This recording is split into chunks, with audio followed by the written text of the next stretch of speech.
And first at 5 tonight, we have new details on that deadly military plane crash. Tonight, we know that at least 5 people are dead. Emergency crews right now are combing through that wreckage of a C-130 cargo plane. So we know the Puerto Rico National Guard aircraft was performing a training mission shortly, and they went down after takeoff around 11:30 this morning. So the crash all happened on a busy highway not far from the Savannah Hilton Head International Airport in Savannah, Georgia. So this is video we're getting ready to show you just moments after the crash. You can see that just plume of black smoke billowing into the air not far from a very busy intersection. And this next video showing the smoldering wreckage on the pavement surrounded by fire trucks. Not much of the plane left behind in this video. At times you could see the fire retardant foam. You see it right there being used to put out the flames. And we now have video of the moment that C-130 crashed. And I want to warn you that you may find it very disturbing. So this is surveillance footage you're about to see from a nearby business. And you can see the plane heading downward toward the ground. Wow. Right there. It appears that plane is spinning slightly moments before impact. It just a matter of seconds. It disappears behind the hill, then followed by that thick black smoke. First Coast News anchor Jeff Fallon is in Savannah right now. And he joins us live with the latest information. Jeff. Anthony and Heather, yes, what we do know is, as you mentioned, it happened about 11:30 this morning. This is a training mission, we're understanding, from the Puerto Rico Air National Guard.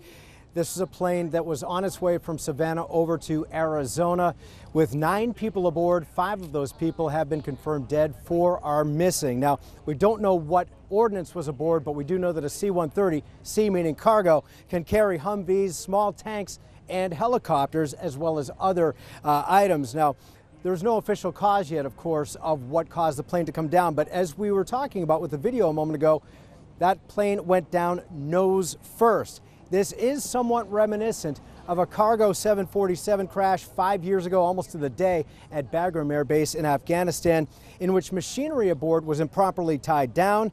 It shifted to the tail of the plane on takeoff roll, causing the plane to go aft end of the plane down, and that plane crashed, killing 7.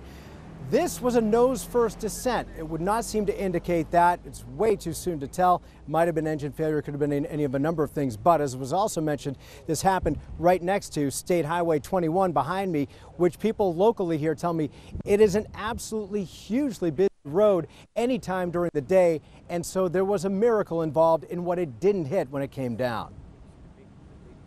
As far as we know, there were no cars hit in this crash. It is an absolute miracle at that time of day. In that intersection.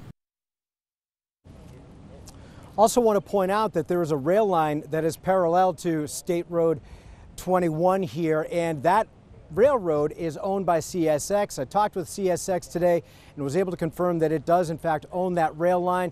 Service is suspended along this rail line for now. Amtrak also does use this for passenger traffic. I reached out to Amtrak today, have not heard back about whether and how badly affected passenger traffic is along this north-south rail line here. We're live from the scene of this tragedy of the C-130 coming down today in Savannah. Jeff Fallon, First Coast News, on your side. And a closer look tonight at the plane involved in this tragedy. The C-130 had its first flight in 1954 and is designed with a high wing and has a roll-on, roll-off loading ramp in the back.